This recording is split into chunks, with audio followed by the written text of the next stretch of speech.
मैं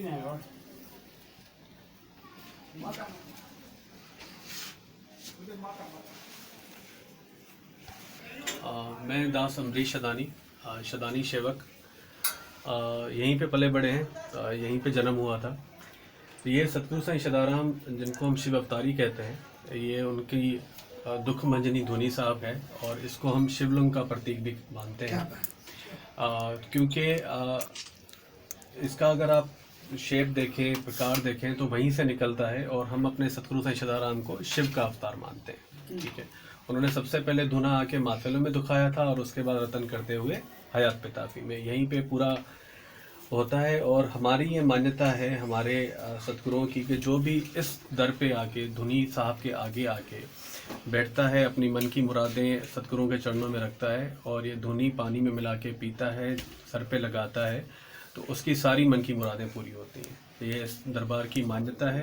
300 साल से भी ऊपर इस दरबार को हुआ है और हमारे प्यारे अशोक कुमार जी यही नज़ारा रायपुर में भी सतगुरुओं के चरणों में देख के आए हैं और पूरा जगह के यहीं पे निमता है और हम भी सारे शदानी सेवक इसी की पूजा करते हैं और इसी का ही ध्यान लगाते हैं।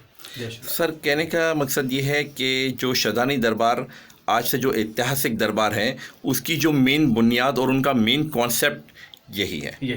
बिल्कुल यही कह सकते हैं, यही है। और जैसे कि मैंने कहा, हम इसको शिवलिंग की मान्यता देते हैं उसी वजह से। शिवलिंग की जैसे शिव भगवान धुना दुखाते हैं, अपने तन पे धुना लगाते हैं, और साईं सदाराम साहब जी को भी हम जो है शिव का अवतार मानते हैं और उसी कड़ी को आगे जोड़ते हुए ये शिवलिंग भी यहाँ पे स्थापित है धुनी के रूप में और धुनी साहब भी यहीं पे स्थापित है और रोज़ शाम को यहाँ पे धुनी दुखती है और सब भक्तों का कल्याण यहीं पे होता है। ठीक है। अच्छा सर, ये बताएं कि जिस तरह से आपने बताया शदानी दरबार के हवाले से, तो कितना ऐतिहासिक पुराना है इसका?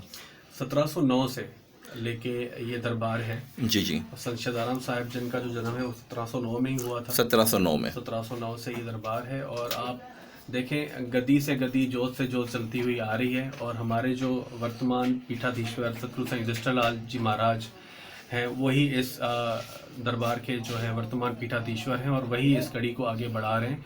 और मेन जो मुद्दा है शदानी दरबार का है वो मानव सेवा है और उसी कड़ी में हम, चाहे वो एजुकेशन सेक्टर में हो, मेडिकल सेक्टर में हो, तमाम ब्लड डोनेशंस में हो, वो तमाम सेवाओं को यहीं से किया जा रहा है, चाहे वो रायपुर से हो, चाहे वो पाकिस्तान से, यहाँ से हयात पिताफी से हो। और इसी कड़ी की एक दरबार आपने कराची में भी देखी है, श्री नारायण मंदिर। जी। वहाँ पे भी आपने देखा होगा बहुत दफ़ा ब्लड कैंप्स लगे हैं, वहाँ पे भी एजुकेशन सेक्टर्स चल रहे हैं। तो मेन मोटिव यही है इस दरबार का कि मानव सेवा माधव सेवा कहता ये दरबार है, ये शदानी दरबार है। ओके। मानव सेवा माधव सेवा कहता ये दरबार है, ये शदानी दरबार है, ये शदानी दरबार है। Thank you sir.